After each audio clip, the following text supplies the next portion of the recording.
Sa nimbola vinaka ken sarmaina biokani ni sema tiko maina ka vinaka ni kua singa moniti na ikavitu ni singa ni bula machi ronondo rusa bul karua bula tiko keli na nanda bula makau na itoke marotaki ni sema tiko mai na ka vinaka ni kua na bula banga ni sema tiko mikina sangol tiko ni ngona bula maina ya tu Hawaii unitaka ni bulu-bulu benaka tiku ni tiku butal chungondo tale na singa ni tika buni ndo na madhao bo unitaka ni pekemina sa list tale nakadaka unitaka ni marotaka na nomni list tale wakatala nga kinibira na ngone so tal biak ngango sar utimbiak na non rabita rongi so tal na ngone erse politiko sangol chuka ni ngona wakambula kibekem ni keda ni tumbu-tumbu ngas ni buli wakatala nga kinibira na dorobo na ngone leo ke kemni na lalai wa kumbula tercuka berasa macukumi balangi do bulu bina ke mengilandi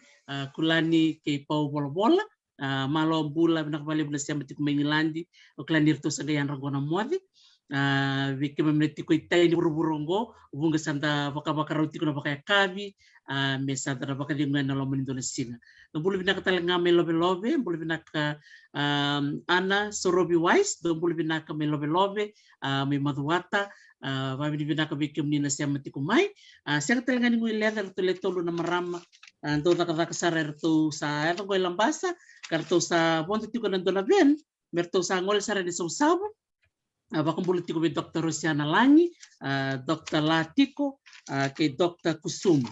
Na bulu na panganto ya tiko kina na tiko ngonongo, ngwala sar tuka na bakang bulu be kem do kete sar, mena university ni deba, melo dale na mundo ngwala tiko bakadaka i sabu-sabu. Sangol tuka na bakang bula be kem do kete sar. Waktu lo sa tiko na bentel niya tambu kete sar, na nonda bono may biti, maruta kini tamay siya matali tiko na ipata-bata ini talano with Dr. T and sino binakani kuwa me bakani sa may dapat tiko na tin kawana ya sana na nonda bono viti sa do tali tubo bo sa tubo tikongo tiko bona bulay na saw na bulay na saw sa nangwal sa nga baka tambakin tuan na pitalano pihira na lubenda nangwal sa nga kinan na itukuni na pitalano na lang server na ngoni kira talaga na itambangoni tali sarkin baka libu ni libu sarkin ngamen non babi di binakatal ngamen itu tumbu linggo talaga isa bata-bata talaga ni buli beir ngoni baka talaga kini berangkas ni buli sorangan reba tu merkila iso talan beka na karu ni bakuretu na buli na lomo ni buli go talen to talan ngon sala ni manda bewasi kena manda may buli bata ba kawai to kita masakayan maruta kasarkin na kabina ni kuwa ni may tiko na kenda maliwa don naturanga kililebo ng buturara ni buli maruta kasarkin na bakalibo ni sulit tumoko na nonanguna may talo na tu weekend do bako muret kumoko na program ngo na bagsawoti na maramwati na Dr. Latiko Professor Tiko na University ni Devon Pacifica ndotono mero may vital no patin sigini kuya na buku ni takataka ba osos ba takataka maruta kan isulit to kono ngono ni kuya mena may talano tiko sarngango yawani tiko kuya lecturer in education and School of Humanities and Arts and the University of Fiji may lautoka men sana ba kambula saramanda wani bulu binaka master yawani tiko ni bulu binaka Dr. T au ngante batalanga meu torna ngone penaka ngo meu tomanda nungu boka bede penaka tekemni na bede ngomi nimba uno numitu me maindo na nonda rubital no au sa bakam pula telanga na nonda be asana kede sara na nonda benua kena be tikina na kena be korkoro na lomo ni benua boka kina na nonda be nian kubutia na nonda bunolo manioviti au nitaka ni ndamara utakapata tiko na nonda mbula na besinga na mbula baka buvale bakakina na mbula baka bonua na mbula baka lotu kabaka usivi na mbula baka buli nonda na lubenda au kila ni ndona levu sindona ulutanga levu unda baka murietu kina na program na nomuni programu Dr. Maina ngauna saronya tike buna kina na nongu kawaitiko na sona ulu tanga bibinaka ka sona vital no momona nindau zaura katiko patike rto na ba mai bakitavi au tali taka bugali buna kena sauti warongo tato ka ruan na ndomonda na ngasinubuli rau abuli ngai witi ndobe rau au ndrabatiko Dr. Timeu tukuna nyo Master Choni mbali Hawaii ndona turangan dau zakalaka au benga una kenda ndo sulia toko bwana baka sala ni toso na buli senga baka ndo ni ndau mude na turang ka ndo sia toka bira na tauke ngasini buli kara susu wata mai ki koya na korbuli ni buli ngasini buli kara samai zaka tubanga sinubuli mera muria na matanggali ngauni sala engole kinaya indotale na ngon turanga kaundau tali takasarano na sanga bakabuli sa tipungo may New Zealand se sanjao saram ke Australia sangan mata tiwiau o Dr. Bunimbola salai dokter sarana garungo go era sibira ke kedanga ni nganda tu na lauto ka teachers college enang unani bingarabi mai kya Dr. T ena nundaru tubutubangan itaru de na binaka meu bagarita kiau Ioane puni patitiko turangan ni corona bakawau ena matanggali wai makilu ena lomani abuso guna ena tikino guna ena sano da kaunron au turangan ni guna ka duangana matanggali o wai makilu ena lomani abuso guna kangai kito kausombo me kito le bakatawa mai na koroko na bakawau kan dua tungana matanggali ni tuibu na toka kina na matanggali wai makilu na kito i davuti tiko boga bonua ndaku ni bonua vera na ngone turanga na tui wai makilu ya ni davuti raramba santo bayanga takitunga na i davuti mai na sima mai vera na ngone turanga na tui bona na sau ni bonua vinaka Dr. T au bakausa tukunoti ni turanga ni corona bakawau ya ubasu na yanu angamea na kena koro kodoma na kena abusa buani mamba o tinangu e utu mai na matanggali o salia kau ndau nruka takasara ni ndau ngole kia na ngonu se ngone kina me dhava nungu sa mai dhaka tu banga sinibuli ni onana e waka e kau toka ningasi mai vira na vi matanggali era toka na loman ni tu e busa buani mamba baleta na vuna kila kinango Dr. T ni bunga sarvira era sa turanga uam bulatu era ndo kalimbarada viau au ndo kavango sa ada ndo era kalimbarada kinango sange ndo tunu chiko tamangu yorto banana vi na oi kau rida ni sona ke tu tambavata ke mamia vulivata imbudelevu era sa kalifada chiko viau mera baka tata viau ya Dr. T ni ureda na kena tali tu na nonda siama bagandra ni tupi era kila vinaka na vika vivi baka vanua era ndau baga dora na wekanda kau tali taka baga levu ni ndau rongo te tuku na nomuni program ni ndau liu tuku na ni mami baga madala te kima ya ena nongu ngauna ni buli o ya wa huli toka na visa na korvuli na primary ate ku mele kutu ya mai mbua baleta ni angas ni huli tuki no o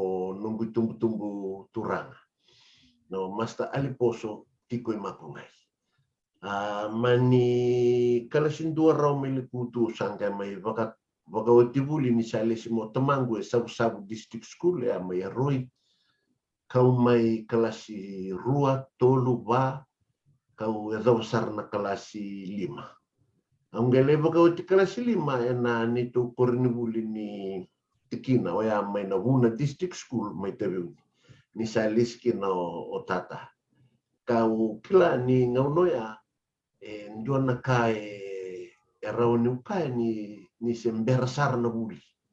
Ndakila tu na wingu na baka ungo na ngauna ndrendre ni sendau baka ngataki kina na viva kana kuitataki lako batanga koe ngunguni busi koe tauwana rula koe talanga wambibirinda kumuna ospaifo tiko sona ngasini buli na ngui le da vindrendre tu na ni mamimbula na ngone ni Vuna na ngonoya ni randau mbau kilai toka ni randau linga kau si randau vikana kuitataki ya wambau ta Dr. T na bulia na ngono ya tau tu na kuita na ndala ni loloma ka tau tu na kuita vi kenda na ngoni tuke ka baka Vuna tu na nonda zaka baka ko senga ni tau wala tu na kuita me kana kuita ngana tamata ni zunrubaki se na kena bosa ta kimbaka baka tabiu ni nini baki iyo senga ni batau donga sini buli na kuita ni baki ngoni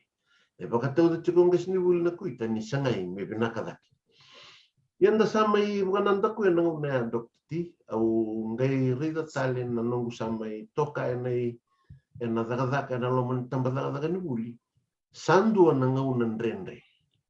Nrendre lewu era mbole lewu era staba tiko nangas ni buli. Ni sa tambu beira na bibaka no kuita taki. Iyo ngo endo na lawa ya kautamai na matentu na kena na numi me reidi na non donu na ngoni. Iyo au nanuma ni vi wasi ni bonua baga esi e loma ka wasamba uli suba mai. Tiko kina na lao ya. Iyo era baga yang ataka tiku nga baga rauta na ngasi ni buli na loma ni kori ni buli na vi totomitaki baga imbale me buke na buli ni ngoni. Ka sanga ni baga idori me mabua kina na ngoni. Kau numa ni nongu buli mai ndona kali wakavuna na nonda rawaka katos kanda vingati na ngone tauke I kornuli na kena tauti kona kuita. Ndona numa ndona nongu ngasini buli turangan kanta. Na yadha no Master Daniel Langoroya na lewe na kilana yadha ngo. Iyo Master Daniel Langoroya sandau lako na trial test ni baka rawa na kalisualu. Sandau lako sarangan mele yadha kona baka tanya dengan one mistake sando na kuita. Kuya keboka ngai over 50 na ngoni sa teka wili daki. Baten tau categories taki na 50 to 60 ndo na tau kawalu. Na vada ka 60 to 70 alto na tau ka diwa. Na vati ba. Me tau wikito na lai toka na vete daki. Ki memena andu mentang na kuita. Enta sana ngai ngu, menta sa sanga sarangan, menta kaku sarangan. Ni rauni teringi kenda na mbani moli ni Master Daniel Langoroya. Iyo, endo na turangan dawi baka tabulisi. Au kilani bengasi ni buli kede, erabi baka tabulisi. Ena nunguroi manda na primary. Au tubairan nungu gasi ni buli ngwile dabi nrendre ne baka rauni baka tabulisi ena kena maudokona, ena kena taudoko, kena ngarabi baka binat. Master Daniel Langoroya ena via toka ena number 2. Ka ndina ni lako wata toka, kena borobora ena sona ngauna. Balatan sa libungana ni mami baka wele. Okila ni bulika ena ngono ya maina ni tu tiki na may buna siyang sartu ni reidi baka mbimbi. Ki mami rawata may na pasi may buna sangga indewada kena koribul ni asana na buli kusena provincial school northern o mbudelewu secondary sa na tukun kuwa au ndewa mbudelewu kaula ki reida kina na runa mbaki utoka kina ni sangandre bisar menda elo matu takasar bago tolu na nonda bagay tek ngauna koribul indua na kaliwu reta imuri na ngoni toki ya nanon tanda wakawale na sarangan na ngauna. Okila ni ipunga rakaya balatangan ninda ngoni tuki. Balatangan ninda tui vale tasyangan ninda zaka tu me baka ngauna taki na kake nga. Okila ni ndona itukutukun bimbing daruran nuwasya na kabinu ko berna itumbutumbu. Oya merayan rava ki vale. Ena non retiku na lubenda mera kaku ni mbiu wale tu mera baka bulidi mera klan baka yang attack ngauna ke baka rawa ya Dr. T ena non da bi matabu bale ngai tuki ia okenda enda na zandar tale nando na maten singa menda na vilu take na non da bonua anda na zambeta na vi tu de reso ena wasa pasifika baka kina ena non tu wasini buru-burung ena regional area Buka na vi tambana talanga ni matambo se do wata ki buruburu kina vi bonu tali ni daga so na vi se buruburu. Baleta ni ngaune ndamben donu kina na baka ngata ki ngaune ni ngoni to ki Dr. T. Au reiza ka ule huli za mbudele ni rawa ni dona kali bandarawat. Au ultima mbudele na nungu toka mai kina ang beauty mbudele kau sangai ngoli numan kurubul bi bagarota ki tele bunota aya mai matabatu Au dhuruma na mata-mata mai mata-mata sa kila ni sa tikurawa na vi kai so kau sa tomika rau mai mbudele ni mbula bagai bagarau na korini buli dhurimu.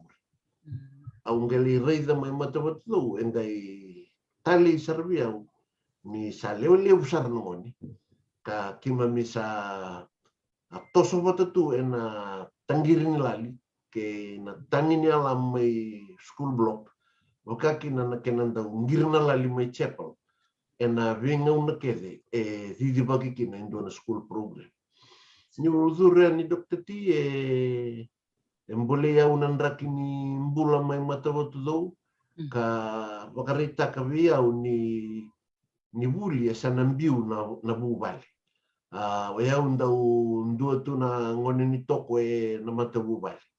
Ni utoka mai mbudele bubakanga utiku ngai vale mbale to nungunana na vi madha ni vision yo kila na mbasi kana ven.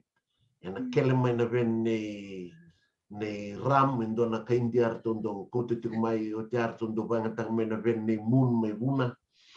Me mai sikobi tiko na ngone tiko mbudele. Ni usambi utimbudele usale toko mai mata-mata Dr. T. Sabi siko chuk ngai ni nai bola ni tinango. Sa sengana telefon ni kau yake na ngona ya. So na ngauna kima misama indur tu na ngona ni anu na notice board. Me kima mirida o diso tia bakai bola. Sandau toso tiko na biambaki. Kima misandau vi wali tal tunga na ruku ni notice board ni tambakina na letters. Balete ni so sa bagai tauti salai toso kia na vikilai.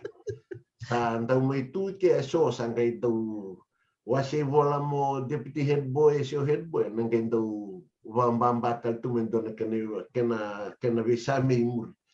Simadala ni vola mai valengo si vola mai andi da kumbau. Batu ya sangai toso lagi tu na neme lasa na timbur. Ndau tali vikimami ni via umanda usambera bandu ni ambau reida me dona ngono me tu na nongu bank account di koribuli ndona ndau ndo. Yengo sa va ka utete kuma bokala la yata mangu me rauni serekinga sa urota na nongu bondo sa na swimming na bondo na Princess Asika kima mi sa bondo na ngono buli ni tevu ni kima mi tawoli mata-mata. Bato kaya Dr. T na leivi susu mai telebunoth kau volutumati kau indona sana Dr. T. Waya na mata ini ni rongol sombu kita manggu ni alai waka somburi udala. Ena mata ni koruburi meratu kantabuli. Oh, santi. Erau sombu kami nanu mo tamanggu ni sao o QVS. Lupa tu nanu ratu signboard na ratu kantabuli. Computer na workshop member. Mani tava ke kira wendo sar naturang andende. O Mr. Ilikim tu kunongong. Kangai kautia o Mr. Ilikimi kunongong me usalai mbure maaf. Au madho tolu to mai kia. Na na vesu kia to ko Mr. Kunongong me adho vani o kiliarao na na budi ninda. Ni ndala kutumai na koro. Ko na daga waya matata sartu weekend. Sao ti sangai tu kun sombo beratu menasin lo noyau au tao ti mai ratu kantabuli. Sangau na tunga ni were na korubuli le worongo ya. Au sangai to ki sombo na ikatolu na mala. Tau no ndau tali taktiku ni au angole ratu kantabuli wono ndona singa na ngonu sandami tu kena PS ni buli. Kau le dombar na non beje na ngasi ni bure ngai rongo tiku na bosa ni vikindabaki. Nyo unobola tunde tata lengai London ni na tol na madao ya. Tol na madao ya na tol na madao ni werwer, tol na madao ni zuki kini titi. Ndapa ka bini na kataka ya na program we ukidi kema mitu nongone ni anu kema ngole tumai kira no ke kema merangole mena bi tawi asan kurlele bu suba kina asa sabara. Kema mi indo batatu ya na bi kurlele wango. Me kima mbito kanin resa. Ano naman ni kero sa ado matu. Au sa lay toka sa token dono niya sawa ya ngole tel ngamay bat kay tamana na singoya dai durumu tal tunga may muri. kira usah virei nga kira usah andam to ka satu kuno ni tunggas ni bulimbur me kira ko mantel ni afternoon duty kira reza man tama bena kan ni ro ya iyo ndona kana ne ro ndam nga kira usah virei kira usah angusho ni mata to ni sakilau ko na yawa ki asao to kilau na yawa ki tabiu iyo sama ni wati ara durmai na bo ni ngone korsati korao vida tal na ngon tabiu ni kime mesota kime viva bulataki ando sar na ngone ni kodoma mainga mea ka kero mai viki lai sartok kero wil toko ba vite ding sa tuka na matewa lu ni ko na dorowongo chochi ulu na kawan leu sar na kai buli dia na ngauno ya io en zaka kornubuli ena vile suni so engrave ewa di tunga mai vaka ndona ngone se ndona ngone buli senga ni taura sar pio science senga ni taura sar na pio arts pi mama tau di to mai na kena lomo tau au mai viki to na accounting ngai chukutal nga viki to ndona science ndau zaka tiku iliu na tiku na physical science vato ko mai ana ni to stream baletan be kana relation ni ko ki me atomika mai na ni mami junior secondary kina primary ngai mai kinda lala enai karuan nung gamba ki mai mata batu zo ni sa virta kia wo ni to vice principal na ona Mr. White me usa science pure usa reda sarki na bukan libu nombol iya waka mumuri to ko malu ver na leon class era kenan daw to ko mai ni rasa science pure mai na fomba raw to na tos kimami rawata kinan na bitorong ni school set rawata nga kinan na university entrance iyo rangol endone wasile ni to fom ngone arangol sarai university ni dewa rai tigawen na sino residential college sa andola bulia ngono ya itu na lewe vida itu dinding ni na buling kasi ni buli primary kita usama ni ngone song biasa sa pora lotok kelani kita zuru ni lotok rasa bingara bitukin na ngone aba principal Mr. Apollo Sisia dona turangan ni digom bia mai maduata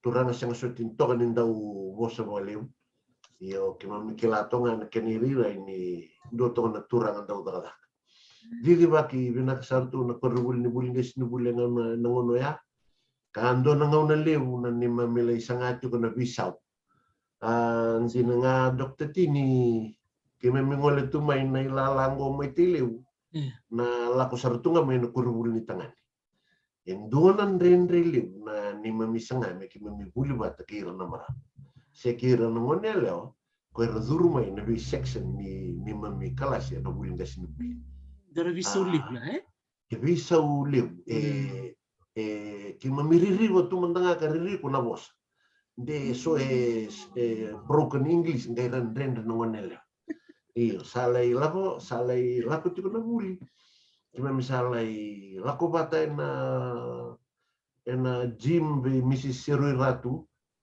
ka vitori be kima mina pi ngona ya kima misanga iba kilati ko maisianga nangas ni buli ndono me tandola no murai ndono mo singo mi ko na maraman ro buli ngas ni buli bata kau kati ko mendo ngani muka tokani na lomani no mu walni buli sangai batu ko ya sangai tu ndona matangali biwekani mendo batu ya dokter ti o ira kedan ngone lewana ni tu section mersa wil tu bangani kima kendo mendo tal na section ne via vosa tako so men vio ali bango sala ko serchuan ne bakasal oi garuna de na soe bubu na matan sabat ga na ni mami marroi va section ni iyo la kutungan ngan vital noal ngan vi wali tomana tu na kena kan kami na buling sini sange me baka tau tak sona program do wa dorto master soula pro ni balu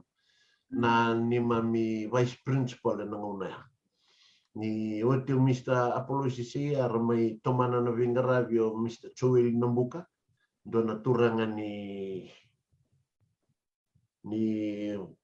Nandi ena korombega na rewa may tomano Mr. Chuil nambu kasano na Vice Principal mayo Mr. Saula Corinival. Due matau sara na bosa bagaviti. Kandau tokatal ngaki na nabagalutu bosa. Au klan turang ni kandau. Iyo samai tosa na bingarabi. Mani rao na bulingas ni buli ka tauri na ibola ni dakadaka na walu sanga bukawal. Kau sati ka bubili sa ki Dr. T na be anu so na tulau. Ya tauri au tuku me tinikarua na mbaki na nungu dakadaka na tulau. Sangele kele koto na wanga ni matangale oi makilu na loma ni siana matawura mai mole mai na no kono bala. Sono bala. Angai mai kia sa tau ya buna matabu vale. Dotele na rai ni wuli doten sara ulei wulida sendo na leso ni wuli leu.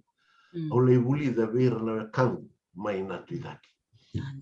Ya Dr. Tina kena bimbi vera na ngarabi ni wuli. Au salengas ni wuli tuku mai didia una numa ni atau balanen dona mataka dona turanga.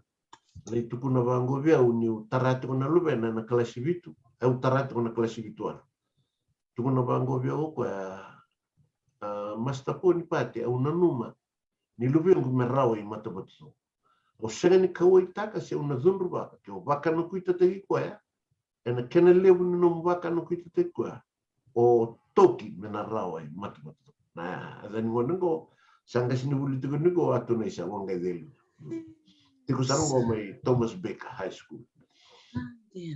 Mani rau i matabatu dau o atu na isa. Rega na reidi buli berei tumutumu non ramosita mai lau na buli vao ya veki to mai la konrovi ke kana kuitangen dona ngone tatange basingele usavi atu sa tungen batin katum sampai kel sa tungen batin maten katum yo irna tumbu mai lau era ni kaulis talmongon na mai tukun talben gasni buli me kana kuita tal me urida tu ana kena Ayalo non rangaci me rawa na buli. Iyo ke zala li wolu ben sana bisau. Sana tauran na kau ni tumbu sana ngai kanu kita te ko ba ko. Sono no tataro tali. Na kena bimbi ti ko vira ni tumbu. Ena sana ba turang olau. Mera fuli ba ka binaka na mon. Kara buli tobo binaka telenga mai lo mani ko buli. Kini bandinin din na sa dari de tunggu Iyo, au ungar Dr. Ngaviau. Ortono puno bola tundir tu kampatengo elibungar tungun la. Ando tungun navira, senga ni rau nimbasi kama yendo nangon nilau na buli tordak. Se nimbasi kama in sarawata mai na koroi na university. Baletan na susu ngarabi buli era baga dorna non ritumbu. Endo tani mani susu ni buli. Au kila mai na nungu sana waturang o takondro. Au senga ni tuku na Dr. Tini zana bingarabi ni visus ni ulu me takondro. Senga. Indo tani nga nayalo. Nayalo ndina ni unge. Taurira ni tumbu mai natida ke ni ra sanga mer totoko ni na uli. Ninda rida wakabinaka Dr. Tini usa tosoya na nungu bingarabi na nungu community reach out vira na nungu tumbu me na koruvuli ndalidoni kawabo ke na chikino molevu me ureda na be koruvuli kede endo na kai lautiau oya na nonra ya londina tu ni tumbu na nonra ngaraba na kanibuli no ne asa senga kina na kai sa tu ni ko na free education grants nyo reda na be new Dr. T, batake na nyuwato votana kene ke mami viniu na kai taviuni, na tu mai taviuni. Nyongereza na kendra viniu na turanga ni lao. Ona vungo manda undo tuku na vira na vivono vosa kino mai taviuni. Na longa niu ke nongu kenda tau na nongu leni vale. Ke utora endona vatu ike au viri e tau isa na kandua. Na kena lailai. Ie manangai tati kona niungo senganan raya. Maindende tui mata sawa esa ni vale baga viti sana kena vale ni niu mama dao ya vivi virta ke lo mane vale baga viti esa ngai tati ko baga vida wara ki manda me lutu tale ta Melo baningai kele menawanga. Sa raun baka raun tangan niu kedongo mai tol sang butu tang. Waya nandren mbula rosta. Na tindalo nindo tukuna bira mai na tidake mai na koro e virta ngana matindalo embula senga mendanganti. O virta ngandalen gelembula. Inu le rida ne vara un tindalo er vaga dor mai na tidake. Saruta me tau vira na nonra turanga na matimbimbi so. Ni zaka osa. Waya andarida na musinin da kunra na vi matangali kava goya. Quando kaitiku kina na nongu lako ena na wakadakadaka na tulau. E maindola batal na matangu me ubi baka na numibira na nito me daka unrobe. Ni daka ni uli arau ni toko ni sarabaka binaka ena nito esana. Rau talingan kima me rau ka sarabaka liu. Balatin liu tu biki me na buru-buru ni lau binaka. Ya sangga imbasi kama na ngauna abaka lalai dokter tina kena bulita kina ndau. Ibu notai. Io ira mai na tulau e puli taki ngana e teinga nandalo me kakana ngani mangiti ni songo o ngani huvale panua kinaloto. Ie ndona kambimbi e urida na nonra mata utaka na kena zaka waka binaka me kakua ndona ngona e ndrawisinga kina na ilololo nimbula e vale muka kina na nonra ilololo nimbula waka panua Wakaki na nailolo ni nonrambula bakor. Ni zaka indona songo dokter tie e senga nindu e baka tambani ututumai. Ona raiza ni ra zola za ibu andalo mai na turanga. Era sangita mai na kena ruru. E zaka na singa tambu ni sebu baka sa zaka uti na moni madhaungo. E na noa. Endan ruka ena matangali uvi enda sarawa e lomo ni pandiloto.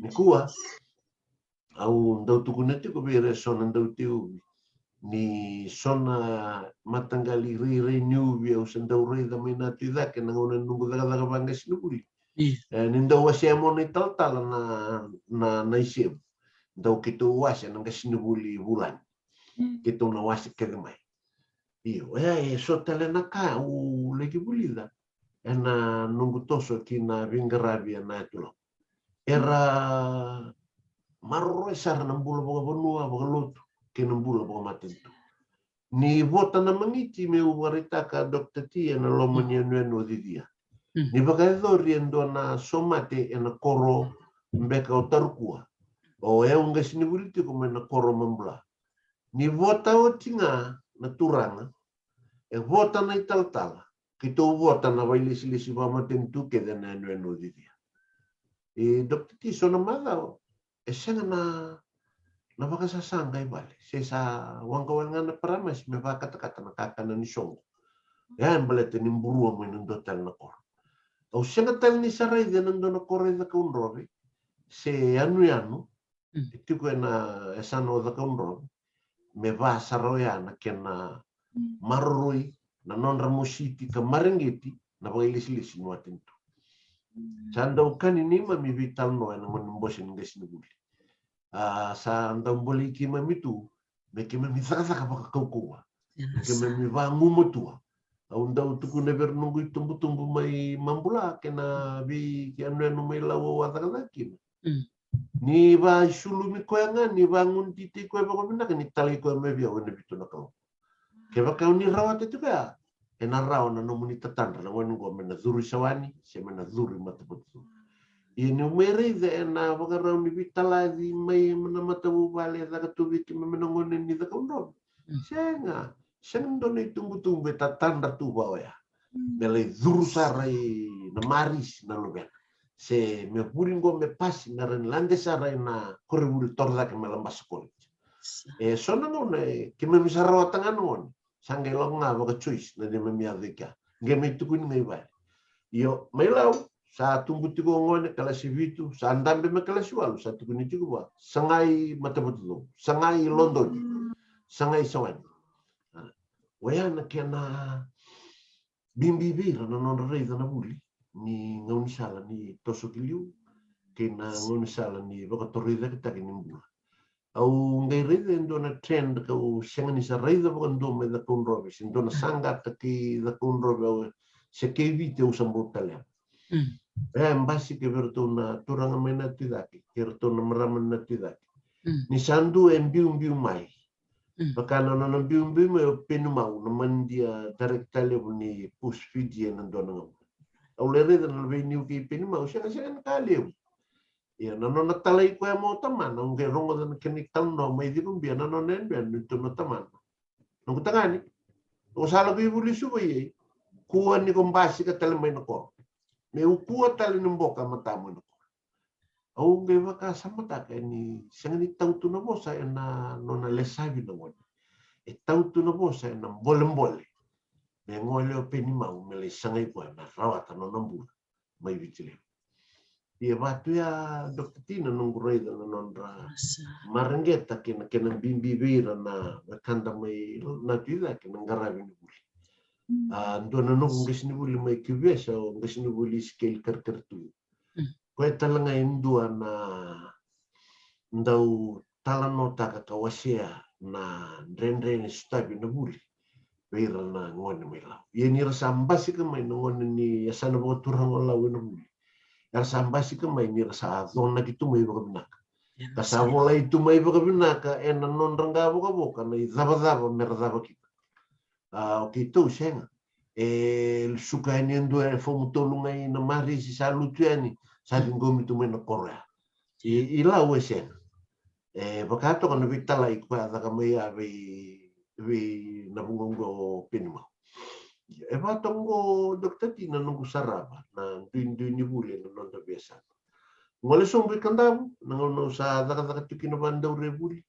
Au reida ni kandavu tabi ni via toto batatu.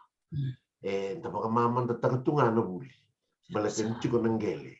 Lutu mengora nda mete ngona nda mete ndalo. Yorto menati sa ko saranga na inui. Ni sa biri mai na lada ni buli na wanga takia sangai mai ai vitiliu. Sa to saranga mai kina na bosa me kuan ni gole sulala mai.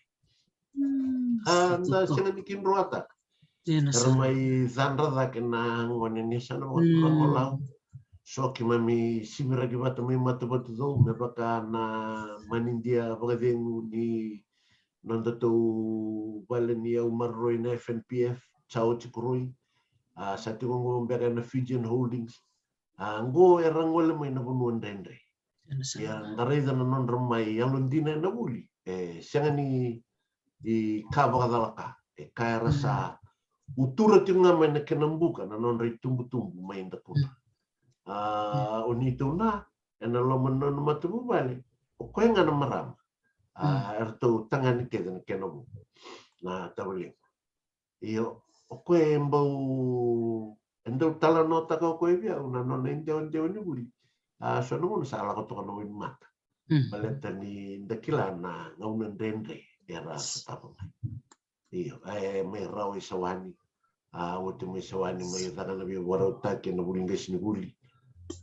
Ndeo sar na buli kasala gitu stale na nerau lisi oti ni lisi mai lau kisangga imbi mo lau na tiu sang bulu ko ba.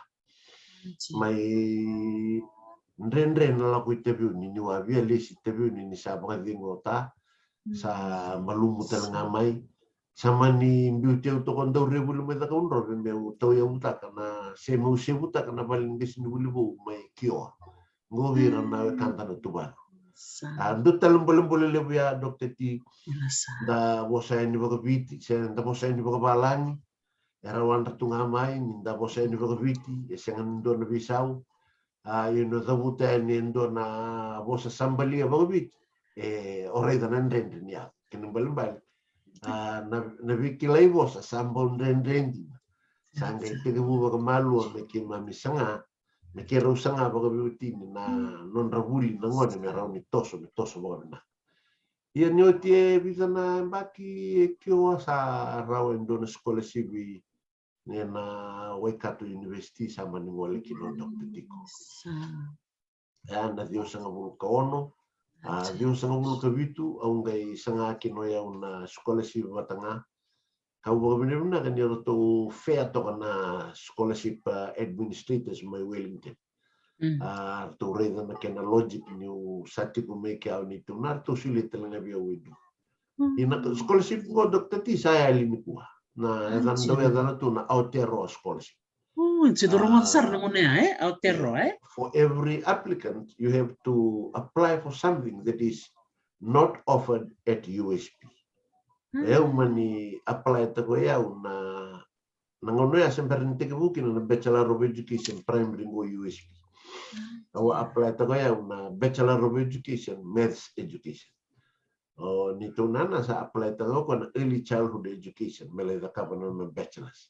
Iyo ya na ilako boka bulio ya nungai lesu mai waikato na Ronondolu o sa mai tega buber na buling des ni bulia lauto o mai toka boka lila ya na curriculum development unit tadava na singa o presenta kina wana hunu bola tunde ni bulia nono ya Mrs. Rambuka Wanga Emi Rambuka Wanga na numeracy ka o tena nungu presentation tarungi o Emi Mr. Tiko. Where would you like to be? I think I'll be best utilized at Teachers College. We have confirmed raw and no lecturer position na unge kausong below toka Dr. T. And ano na mara una bunuwala tundi ni. Aulay toka may lo toka ka Ronondolu ka dua kreatal mo langgarawan ng postgrad USP. Tos ito nga na muli. Adoba ni raw na postgrad lay zakay na masters. Tigo nga meloto kaya na loma ni ngaw na kaya raw na masters sa tos tal tunga na tos sa tos dagiti ko ni tutu may na lecturer to senior lecturer aulay head of school sar ni Mets ni sa angol kaya na ito ka ni India ka sa raw tal nga kina na karuan ni masters may na Deakin University na buku ni project be bagarutaki na lautoka Teachers College upgrading projects na LT-CAP. Sa LT-CAP kito ngole kine vida kito satu tolo na nito bangkaran na nito university si Walang kito lerota may kinan nito master's program. Au sale sumay biti sangge mimbole chuna long gunu sembera bando ni mbau buli ana nondo to korre buli ni Devon Pacific.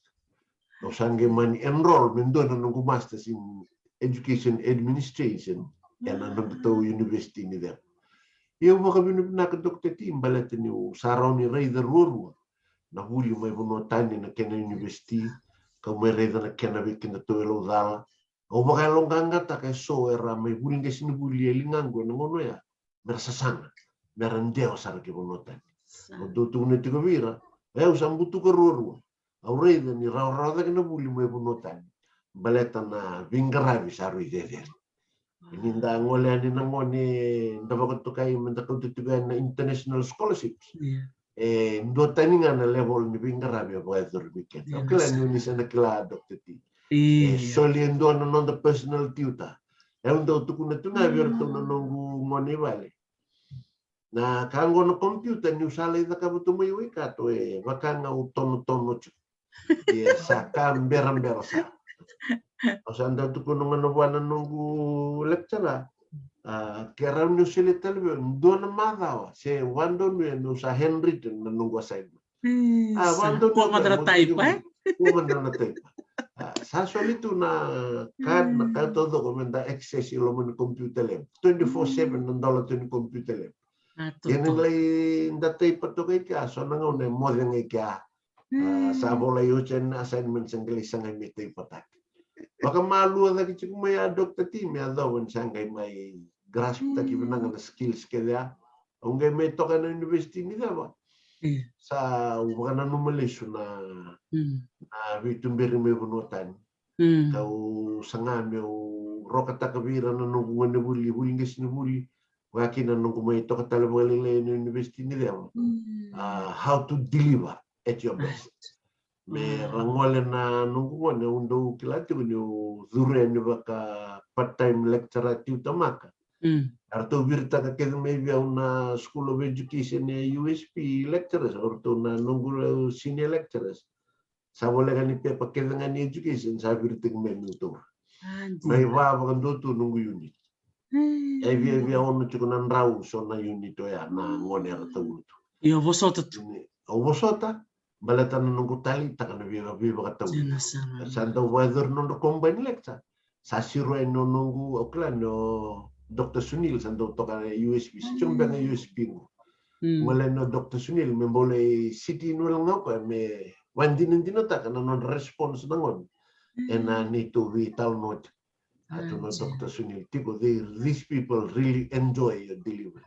Tukuna usaha ngai tukuna tukubiko ni usaha reza me bunutan usaha me reza na kena izakazaka na nonda bonua kauna numani roni boka pinda katakidaki liu nda sa reza tu ni sa ontongo lecturer sa utinga sa tumika no na boxing choke no na file sa alien na corridor nda mai bi reza tu nangoni Gosa bisa. Inda reza to kan kini izakazaka nangonungo sa biume so na challenging questions around the revised kin on the lecture notes.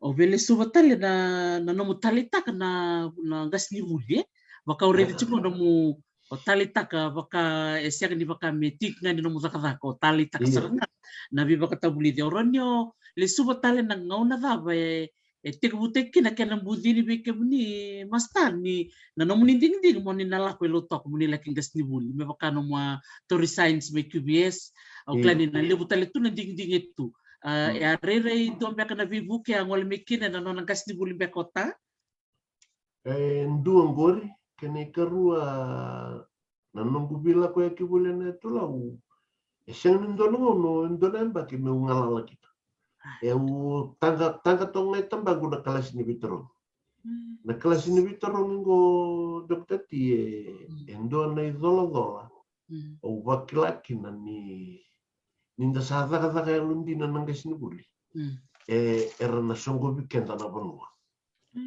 oyana ka uri na mai na nongo bingara bito mai na bi korwil mai lau bingara bikina endo na ka non ramusita na tumbu na rawa ka buli ni dona ngau no tiku kina main delido ni na ni to lowest mark na kelas yo no main delido ni ana nungu kelas erto sanga ni ado na be korni buli lele bu korto kelas 1 ene no bono mbala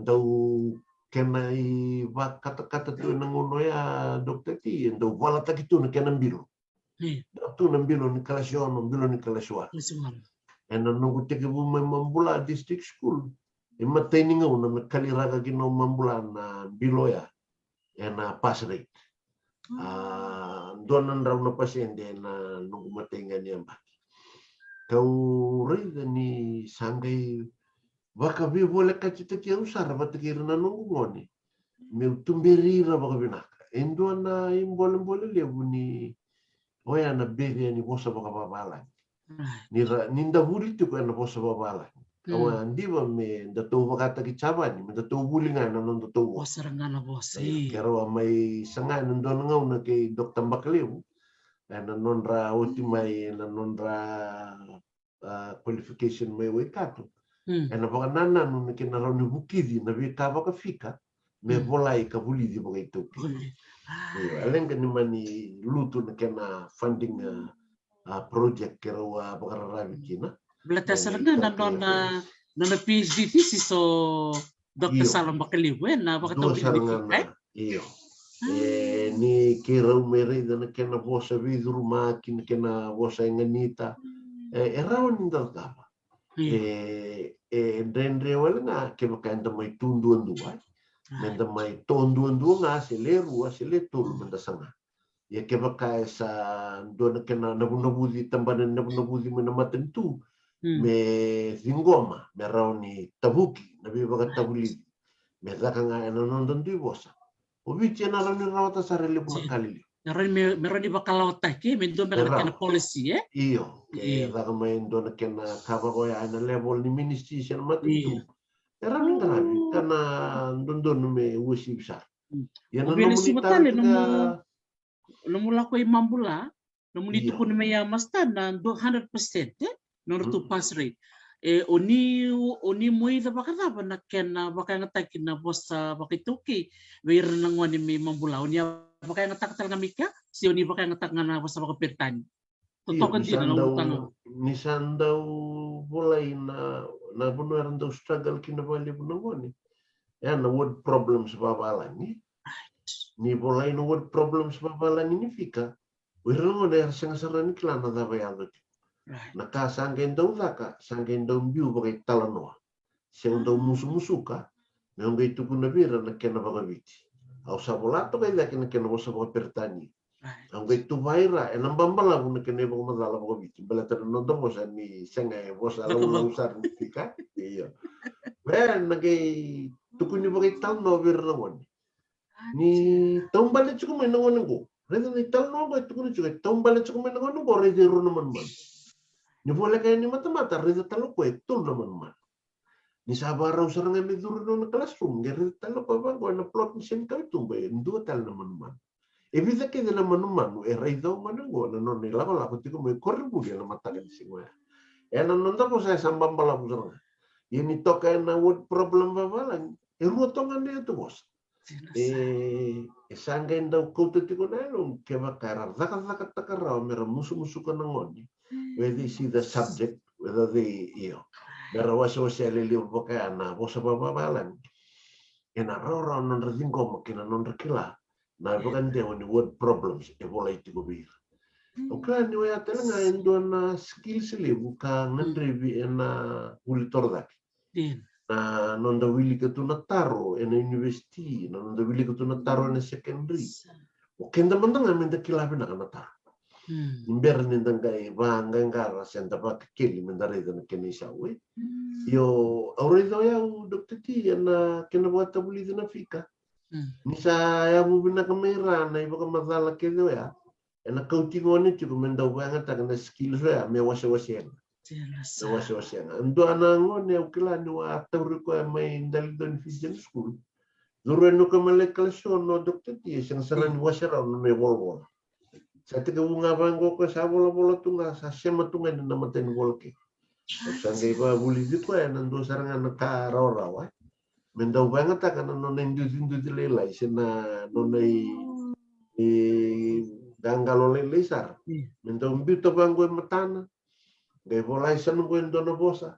Gelandi sen go gale volani karunu bosa. Me batu ko ya. Sawo ti sangay tura raw ko maranu wasya na bola. Aundore ni sonangau na ndandau mbeda na basic printing ko ndau zakatumay na nondangau na nibili. Na printing subject is still very important. Nikua ni ndatou sa rabi chiko buga lebu na overhead sa lebu rabi kelas chiko na PowerPoint. Sa sanga chiko ni bola baka masuk mau ke sini budi. Na handwriting ni ngone telena sa bola long sar. Ndona ka susungi binaka na nonda ngone ni buli na primary na nonda printing. Nonda wili to 1 2 3 out. Mendau bato ka nonda kasi buli kelas. Isa na ngono talaga sere se baka sabtak na kasi buli nei no kasi buli kelas ndo Mrs. Bonromo. Do lang ato ko na sere kito do lang ato na round and round the village. May menroin tak na Iya. Round and round the village. Kailangan chip med obserkan ni Leut. Totoo. Una sarna nitong kasi buli ni kaba kabite na buli kasi buli. O Mrs. Connie Watuntu. Dona marama sa tutoka na nona warang viva wala ni viva uli ya manda kime misama ibuling kasi ni buli tu kime mngerida tal na kena bokaruta na nona tikin do ni wili wala no na nona flash cards na kena tubay ba na mana be innovation kaya ang biuta batanga mngay baga ngata kena fika au sanga imbiuta bataber no ne merba group ta kimdo ndo wasi na topic mo Makando sa taraw kim do na fraction. Kake din do kilaya na fraction do wakambira na chatu. Sangge imbiuda ker sangge vital no trachono. Nindo to tolo mo na mataka. Sabaga na matika na nonra ngauna. Nirandau wakasingalewo to tolo. Sengono ni pakadengdang soliber na ngala. Ko be ala ko itumbal e pakadengdang ko be tu ko ilom me zakazaka na chat. Sa kake nga me sa lakutik melakoti meroni Wodi sama tawir. Ang daw mga tigir na kelas ni Bitorong na nunggu bingaw na kaya niya baki ni Bibo katabuliti na primary Dr. Tin dong dutungan nunggu itatawin rawan ni na pepa daw nang beda ni mataka. Endo wala nga na kinandindui kina pepa na vitaro sa studio tibitin do. Kaya ni mataka na wala ito umida na Ministry of Education. Kinayada ni Bitorong. Kaya mo kaya tonton beda wala ito nga kina mambula district schools yung dalido ni Fijensu. Waya nanondo tu pepa patanga. Indu wala nga na ulutanga. Kandu na kinawi ni taipa kaya nambo biya saba sartok. Wanda tondo za kawe ke sono unendo biya lo sing matato ka sono bosa. Ya mundo na nungu chiko. Na taro ke buka tiko malo mani pepa ni bitorunga ente tu sare do tike. Dambe tauranango na mo ilika ba ka na taro. Ngai soma. Au kere nango na ni tinna minute ni wila bola. Mo zurru masaranong pepa menetar na madu malay dava sa rebus. Raiza kede kagai roka taka se wiringa to kanong pinkaw na vi taro kede kukla kende tu sa kabu ka ro viku. Ngau na sa to kuna kinanong supervisor tegabu. Liusar nga ni keno sa makatakiro to ya. Ona rede ni na ochi na no mudakada. Ena vole bunangau na besulebi ko mole suwatale sona no santaro ko sa volao te kako nanuma ni nanuma me baka pinakatagta. Dono bibaru tagili. Malete undo rongo na psychology class may kato kina buli may Geelong campus may Melbourne ni. Melbourne. Ni indo wango to ni tu lecturer. If you can only convince the students that in examination situations the only difference is the condition of the paper. But the questions are very much or are basically the same. Okay? And the excel and I'm giving you open book exam. That's different. In a closed book exam scenario, if you want students to excel, then you have to condition their mind and their body to be at ease when they enter the exam room. Ndon iba kasi abule non rere nangon mo mendawarita kabira tarutulo me kintu sa kabuchi rida wala nga ba ko pinako nakila ngo sa kabuchi kitu kaya sa nangay kautatan ni na rere di bitrong sangay kaumay na non concentration nangon me bagay nga tagibi na kan winno na araw takira kinin na bitrong ando nanumiti ko ndona nito debate may USP with Dr. Vela Dr. T. Dr. Vela tahu kita in education psychology. Kita may nakawatal nga na policy. And was a tali ito ni Dr. Vela. Examination is a necessary evil. Daw tukun na ito Dr. Vela. Examination is a necessary evil in our education system.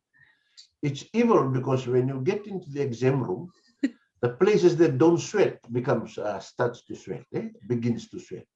Atu na chiko bango Dr. Vela, kema kaur ni kautalevi that fear, that fearsome environment. If you can take that away, or if you can neutralize that fear environment and bring it down to zero, your students will all succeed.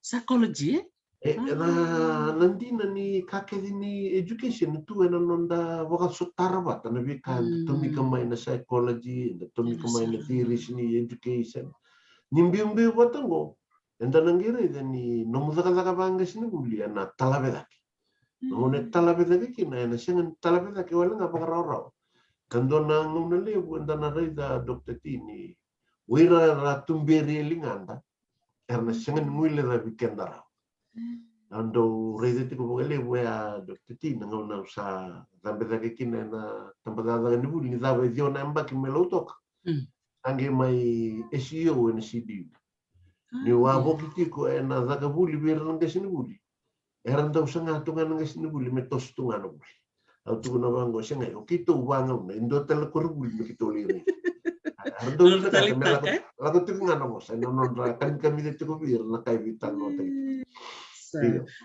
Aurelista na ulutangan ni Vuli ko na katurista na sanolawe ke rau masta na mu tano taka chukumia vi penimau ke na non satu kuni ba mo laku ngor laku bakan dua ko tal nyure na matamu ike me bulan talanga o tal kavi me ngilandi turanga ni fulanga tukun talanga vi ko tal chimion na vos talanga ya ko tal limbasi ko mike me da bani sauti na buli au na no masare ke to angole iono ilau na pe kuro nondolu na bos de sana lau amani kuchiketo anarechali o ya clan ya permanent secretary na ngona na matitu PSC ange kuchiketo ko na norto ya no mana kuchiketo kini na kito sange borongole mi kito le ponto den jitna kuchiketo anarechali norto longan niu ga indone talon no le wasia biketo ko ni singa na talon ya singa ni ngule tabrao ena no na tukunu chiko ko na kabat singa ni tukunu chiko ni ko mastai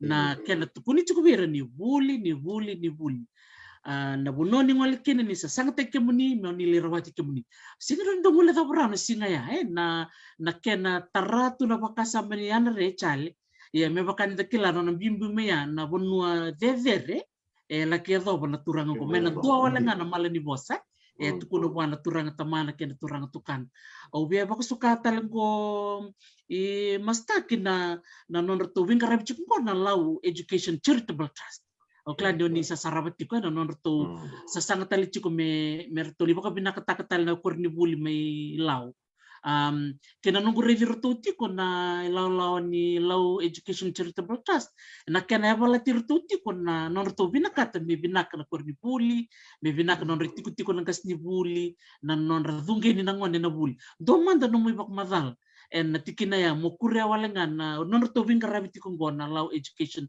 charitable trust kena kao tanno takatiko iliu na nonor tokoni nangone ena buli menasana lau batako do bak ni baritek kita na buoni tin katulunesan ena dunge ni buli masta na vale Dr. T indona kambimbi erto sa baka dorati ko na turang na maramani na tuila ke na charitable trust ko ni bari taga tunggori yo ayaw na kreiro to ke erto baka to kana kabin kuwa merto yalano baka binaka me matata na bonue siroba na non to bibu baleta na matentu sa solia ke na ka na vale sa solia na matentu na yaya ni buli makana textbooks sa solia na matentu na ibonto ngoni sambolia do me wasitelenga na menda sudu ken read books enondo na ngona enanong gusto ko man tamban ni buli nindau mbasi kama sona kere mana bi kornubuli na bi committee so sona ngono irna youth sona ngono irna was mbagan tambongon se irna song bang maram kito bia bu ke birna kala sindoru ay kornubuli aun dau tu kuna sarra bang matata vira redon ko sona kanduru ni bi bu kina kila me to redana lau charitable trust mer to ka ko ni mboso ko bata na itabi no matentu kay na kena erto via toko na kina no buli me bakan dato sa raya na nonda vi korbule lau don malu melebu ka wakata tu mendau mosito ya lau na nonggo mbiu tan tambadala daga no buli kasenga ni bako tukana na youtube ni tatandro ya ni wa sala ki reza mai na kena ngada tau do mai korea waya na kena bakan dambiri na internet ena vi kornubuli ke na taunda kun korrelu ke biti arawa mai zingo mana tukutuku na ilulu matentu ke na none bugo io ausange rede tu kana ambakingo ni sa te bu mai da kaunro me te bu roll out kina baga malu na internet access opportunities vera non da korrubule na taunda kun korrelu dendo na kawaya na ngandrebi ka ndona kale bu arran bi buka kina na charitable trust ni non da via sana waya na kina reidi na kava liba ke rauni tuna non ra project na ngasni buli ke rauni bogra utakina non ra laptop na ngasni buli na rauni ra boga buli de kina ngasni buli so na bika baka na bi boga tabuli dia na presentation on PowerPoint na vi wale bubu ni bi boga tabuli ko sa zakatungo ena buli tordaki ninda baka samtak ke mai zako ya ena nonda bi classroom ni primary Esenganin rendre, era ora. Karau ni ngarabi sarang apa benaka. Ni na lautira ka besuka tu kana nonra vaka sama ke nonra panganan nongon. Na yalo ni kara sarabati. Diu toka sona ke nai tamba toka. Sona ke nai tamba viva kan rendre. So to kana kena background music dokteti. Enda kilato kai. Ni lako toka. Dan rhythm tangan ngon ke sengan ni wili karau sana awala to kana ulu nambaleta na music ya lako tuku menda kuni tuku ya. Kaya ka sona i wale se sona ngada ni viva ka bulidi. Era una toko ni kina non deve kornu buli na taunda kun vi korlili. Mera raun ni vakai kana vira na ngone lalai si vira na non daleu ni kelas yang taunda kun vi korlili. Ni buli satos. Era na ngai ngole mai suba sar kilawira. Kaba to kwa ka bichu vi to masta e urun da ka ba na komputer ngango. Urun ni baru tangai kendo nunggu presentation sendo nunggu PowerPoint baleta na plans, parts of the plans. Kona viulu tanga rawa ni science, kona viulu tanga rawa ni vile ni so kanda umboleira. Era osaranga ni baga yalo takinga. Ena non ra baga ro takinga, ena non ra ya daga nanga siniburi. Kando na kena rumu bunaka melai marro itu kina. Ena bunga una ndende nda sastabu tu wana ndakibisa. Ke rao ya, una numa nyo ya, dona sala ni vivu ke binaka. Mera voi tabi kina na non dabi charitable trust ni via sana. Karena tokona na huli, ena iba tanga dengan dini primary kena secondary. Yau sambasi kana nunggu ngono ni buno bolo batunde yau kinda dala, kinda roata ni umbasi kana sono ko huli tordak. Esenga tu mendangan ni dono to project. Auto no principal, nada po kota chuko iba ina nunggu budget ni feng. O senga dono no ko endona resource endona no mitiko biko. Yes. You can't sit undore de nibunga era tauratunga na approach makau. Staff meeting is normal. We sit around the table and listen to the main principal speaking. Iyo. Basta porque la staff meeting to sarapatan to na PowerPoint. Tangi vital noto na vi slide jo ya. Wala nakatal nga mga muna tiko na non rende ni visa we sonang desnibuli. From the rendakan manual technique or the manual style to the electronic style. We are now in the electronic era. Yes. Sanun do lumandaraw. Yo, sanun do lumandaraw. And then stumble mbeka na matin ngaw na. Siya na malmulum mbeka na nanon dan bium to bata nanon da slides and matin ngaw na. But as we move on, we'll slowly learn. Ya, nundare de tiko nakasatu ni kuwa dokter ti. Kesati ko nanonra antena itumba nanonra aerial ni internet na vi kurbuli na rural schools. They can access SlideShare. Na topic kaya nga ni ulutang na may presenta ke satu ika. Erangay dingi nga, erangay eliminate nga ko sing irrelevant non to context ang gaya nga takan na mo. Waya na po no era ang naman ni sungo titugo kina si mga tao tagtid kina na implementation and exploration ng gasinubuli. Because at the end of the day, kaya ang naman yung na Dr. T, that the teacher is the most important part in a school. Ni sa dili ba kami nakangong gasinubuli, matatawir na ngoni. Awambuto ni kenabo ang tatusan ng may vital no nga ni celebration ni sa round madal de vitro. Baleta na nung to system ni buli. Kito asa na numan isa na may visa nandun nangauna ni Bridgelal o timo Bridgelal SPS may dambe balileo medem basunra. Kito na numan isa asa ngay may visa menta sa ngole kina outcome based learning. O timan ni may evaluation already and no na panic call ni nasa sesi chiko na lako ni outcome based continuous assessment. Melisutale mentale focus in vitro. Kaya sa maniri reactivate telemakina sono vitro ni anda sa amboko daw. Viyaw Dr. T, that's not more important. What is more important for us to do now is to support our teachers to be able to deliver at their best. Naulutang ang bimbing din ni warita ni nirtu sabagay tabit ko na charitable trust ni Yatulaw.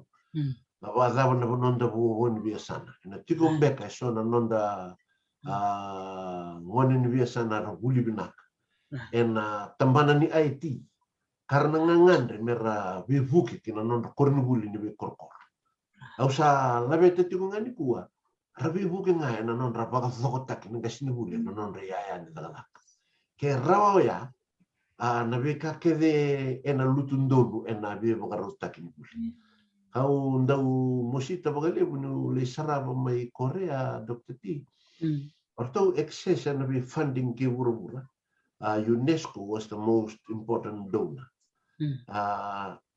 And don't memory can the Tosomumai na roll out there. Now, may verto in the Philippines, Korea, room in the Philippines, and Vietnam, and Solomon, Lagosomai. Me have viviti mai ke Tonga, ke Samoa, na vivo Torazakitaki, ni ICT in education. Na vuna enda mai lenga kineviti e na vuku ni tatavuki ni nanda tau matentu mai visau na matentu zuru mai na matentu na ingarase nreta mai na matentu na ingarase na affirmative action, but when we look at the overall implementation it wasn't complete senga ni mani siru saramai metara na loma ni bali ni and the big talo chungan affirmative action in dalan kurni lawada na buli tordak senga ni suru sombu mai na non reidi marazona ki vena kana non da kesini buli ni be kurni buli viti karena nge laveta na buli ni tauki ko endo no banana no tali tagatukina ni reidi ti kuna boka raun ni binding dingi enda boka raun ti kan ngodok ti e un bo wili ka tokana non to manifesto na Unity Fiji pati ni ulbo ni savenata na rupi au tali takatoko ya una kena prioritize tagi to na buli kebaka enda na baga doro ya enda na via bakata kana kaya baga doro chabani enando na una mila dava ni wal la veta na buli manamban dua ena matentu ena objection ni matentu computer me kena ya ni bula baga ilabu na kena pakatuloy kita kinabuli sana ngay zuru masum na ngada non da matentu na kena benak no ma Dr. T ni lebu na kaya saraw ni daka sabo lebu na bono menta bihu ke kina ni toki vira na lubet dava mai na daving darabi melo toka mai daka na ving darabi na loman tambada da buli zuru mai ni CDU mai to kina na kila ito na kila isa tirungan na nonda mosita na biba katawulisi oni na kila ninda biba katawulisi and the game may tukuni man the present and ando na presentation wir nang sinubuli barang sinubuli sara kreto nga sa tos chunga sangga daw ano nimirangan hanggoy baka ngauno kotal nga boso to en go na biang munuay iyo kaya na kenida buto sangga daw biuta vira au sangendo mbuta ngavira kendo no mutaro kendo tale no mubaka tatara so via kila tale so na kabuni ni presentation na ulutang ngona no gunamba ni tore mai ndoni sema me ndona bon vina kasar ki me wador au ndau omboleira nanga sinu liu kira na principles na nungu bosa na ngono so bunu bola tundi tikina watu kuna bango vira. The biggest failure in Fiji's education system today is that we as teachers are failing to read and understand the data that matters. Indo ndina na kali boya ka wuni nonda lenga tiko. Kenda sari de tunga na pass rate.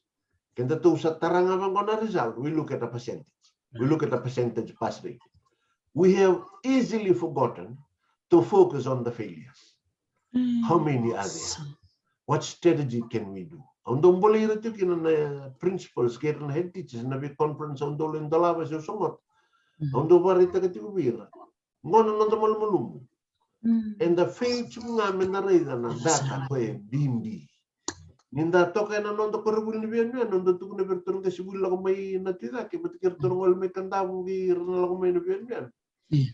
Ninda to ka nanda primary school na biyan yan. Esa nga mandangan doon na siya ngambutong kakin na rusa nga mong karuan ng mga ni chukon ng kelas na kenda to iba kasi nga liyo moreda na dava may namon ni chiki na warang buka Kaya ko sengan ina reda. So ya nundu chungan chikin tabiok. Nundu chungan mbengan tawtek. Sengan visau. Chikin tabiok mbengan tawtek na biyo ka singilupke. Oya na data mendareda. Mendawilika. Mendagay kautabir na nondi tumtum. Mendangaw na nonda PTA. Senangaw nonda Parents Teachers Association meeting. Au kini tumtum ni tumtum. Kaya saraw ni kanay ko ni taltala. Na tali na singatampo. Ndaw bakarutat. Au kira. O nongungan ni buli talaga, may pagkaruta ki baka binakanakian. Balatin na binakanakian. Ela pagkaruta ki talaga ba binakan. Ano na bakasama ni siya. Bulan-bulan ng rai. Bidur miyangon. Rao ki na nabuli ka. Ela kena yung pagkatangin dengan dia lagi. So, era may kana chips chiko nga. Yo, eto ko ni chiko. Eran daw biya kana chips nga. Sen. Sakya na ngonong may wili ka nga sinibuli na baka sinili ko yado chiko. Rau ni taura tala mendang ang sini buli na ikatalau ya tu. Kaya kaya rapa kaya dora ang sini buli. Rau ni toso na dakalak.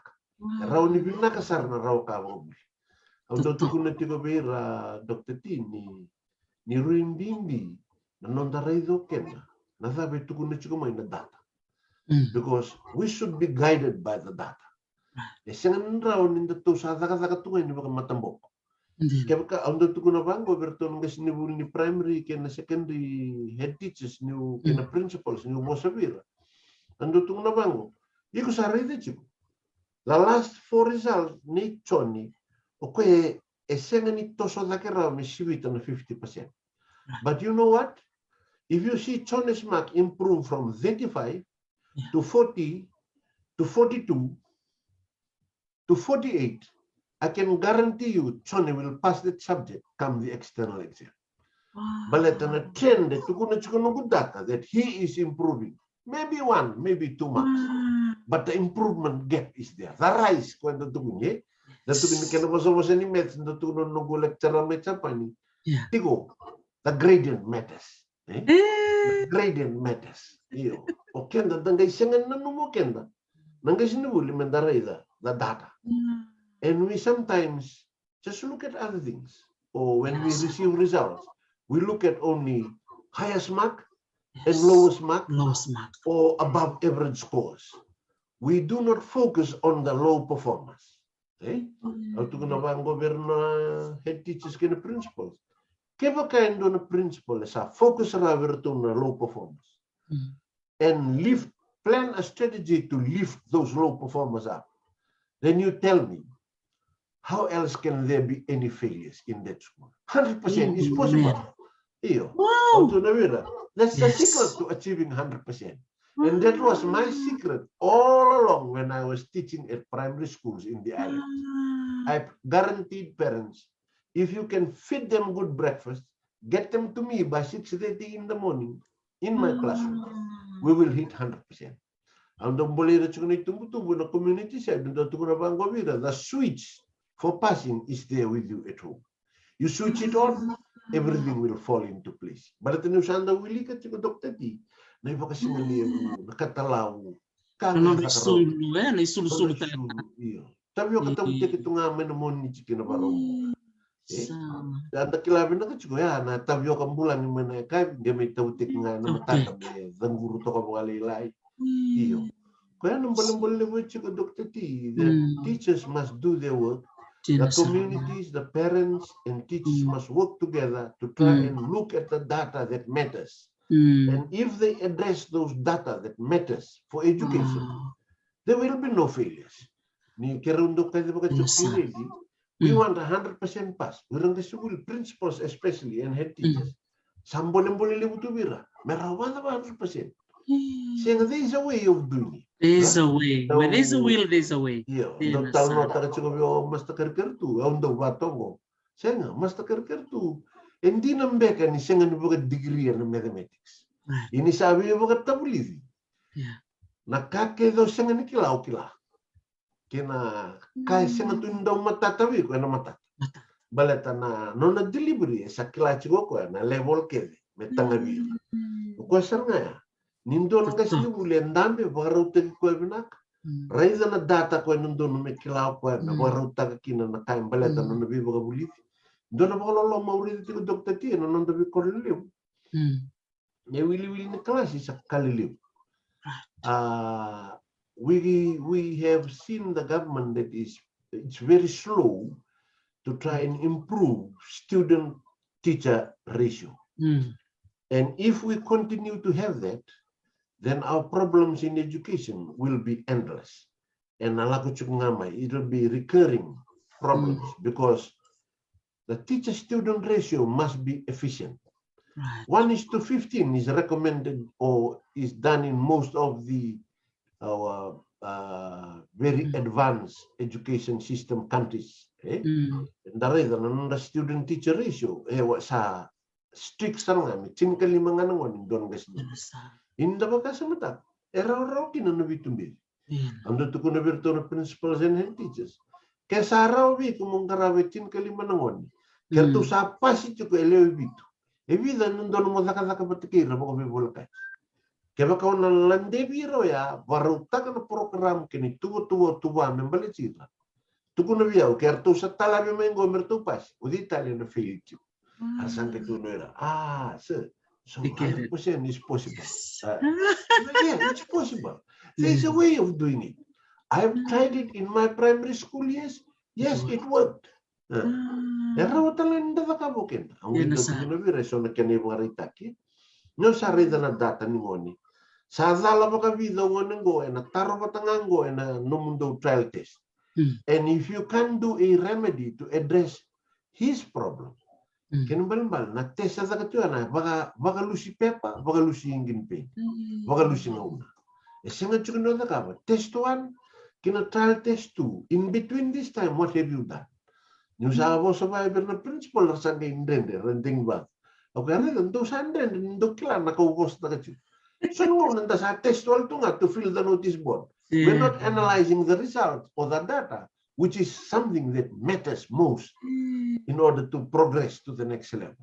O talita ko na mo tukon na mayan na focus on the failures. O talitak sarangan, balita na ulutang sarangan ko, may posikino o ridin tal-tal ni durlala bulu binaka ridin tal-tal bakong bulu chikumengo ko mikens lelew sar bakong bulu chikumengo lelew ra talita ko bakalew na numu we baka na numiti ko ni kuai na numu sa kila na so na numu ko na the data matters na data sa totokan jina kimbal-mbal may biso tek sarangan na non raray nagas ni buli meron ko ni raray chukngan the top marks o ir na para pasi merna numitala nga ira lutu chico na taba meda katala nga beir so that no child is left behind.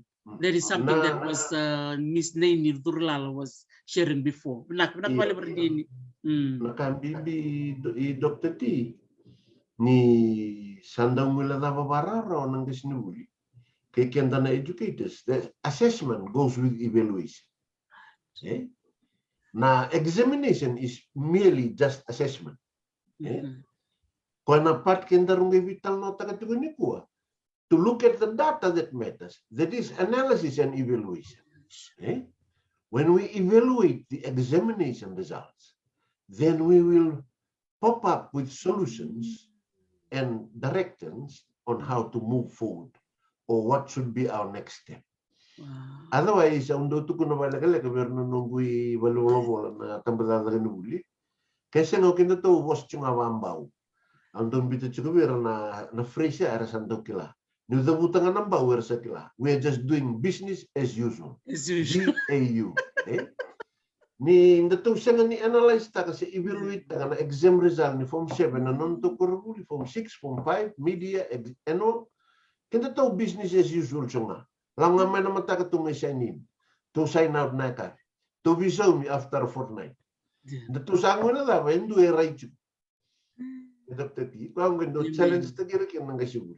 Someone is looking and he's seeing that we are robbing government every week, every fortnight. We're taking a home pay that doesn't really worth it. It's not worth it. And the lako tu ibal, and the buta ko na matinto. On the was tika na unos tikin na marela, ver na nongu junior officers out kuna ver. Kako na buta ko na matinto. Balatan do na singa nail no muda kalaka. Ya sa vision mi tagiko ko lawan na kalaka. Ko rate ko chiko singa kenumbu. Kaya binakata me ba kalunga tatagiko, men ronron may nabi ba kalunga tataki mo toso dake na nung itutu na vinga pa no kena ngotakakin io to boleh mo taka sonaka senga ni sembu ya balati bukan dua yo kenda ni untuk tuku na berton nunggu tim ini sidiu. We are coming here when we are just criticizing teachers left, right, and center. We hardly sit down and listen to them and what they are telling us, and then design something that suits what they need. Ni sasona nga lemono na sala ko na scripts na textbooks mo Dr. T. Ni sala ko tun textbooks mo ngon sa rollout tu. Era sala ko cuma nanon rakawin ng kisnubli. But the subject officer is sleeping on the job.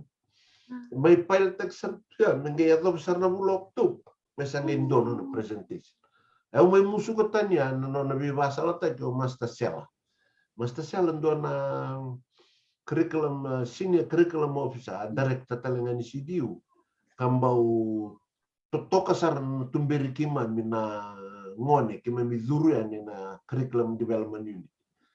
Daun bito ko na setup sangan nindaw kambas buka Italia. Satu kuno kaya na iwolang go mena trial chiko mena chinkaro na bula. Yeah, he's serious about it. Na program go mena trial for this long. Ekilati ko mastasiala for that long.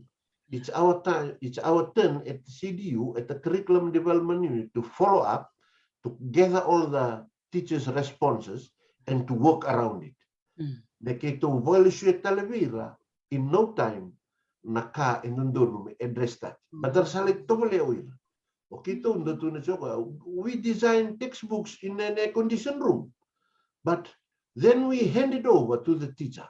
The classroom teacher has a very important task, and he has to stand and deliver the content of the textbooks. So whatever he questions or whatever he raises to us as a concern, we must attend to that. Yes, that matters. Yes. Balita ko muna, Dr. T, ni ngwile labi chiko ko na data ya. The data that matters. Untuk tu na tanga makarara berto na principals kira na head teachers. Don't ever forget to look at the data that matters in your school. Whether you're a science teacher, whether you're a maths teacher, a vice principal, or a principal. Ingo sa ndendre sa ngono ko. Balitin saba kayo dola nga, merabi ba ko na secondary school teachers on the textbooks. O HOD, nandun membunon Yan chiko ko na monitor taka chiko ko na progress. Monitor taka chiko na evaluate taka chiko na progress of teaching delivery. If he is failing to do that, kaya natulis chunga nambaw. Rasada ka tu nga may bagaraman ka. Sige, ito ko sarga, bisa dia matara pa sa makambao. Me nabiso ta ka mera ka na to. So, nakapagalim. Menda tunduy ko sa bosa. Balatin tunduy ko sa bosa. Embasi ka may naka. Katu ko sa chuma iba ka Chinese so, balatin nurturong ko sa chuma ka Chinese. Katu ko sa chuma iba ka so, ni rong chama nito na mo sa atin. So if we change everything, we just need to put business as usual aside and do a much concerted effort in trying to put things together. Awambo to which na huli na toso will excel in every phases of education. Right now, na nunggu kawai kina nunggu loloma, ina nontu tampa kata ni huli, karena rongo da chiko na kanda nambungin kuwa. Lalu sa kawai chiko biraw na ruwa, nontu to bunu bola tunday kin nontu to minister. I know their hands are tied. I know they are only directed to certain people to consult. Yendo na kaya lenggan din nga ni non matin tu di Kongo nandrenre ni non to siromai to consult the professionals that are around here. We have more than enough people to reshape our curriculum efforts or our curriculum content. We have more than enough people well qualified. Kwarava kuroi bici, kwarava kuroi mebunotani. Haratunggo na nanda banu. Mera labiling apa kata bener sangan ngendri. Kaya na boleh lewe chiko. Au nita kan nando na ngauna. Na bisa unaray na matentu. Me wakila that everything is in Fiji.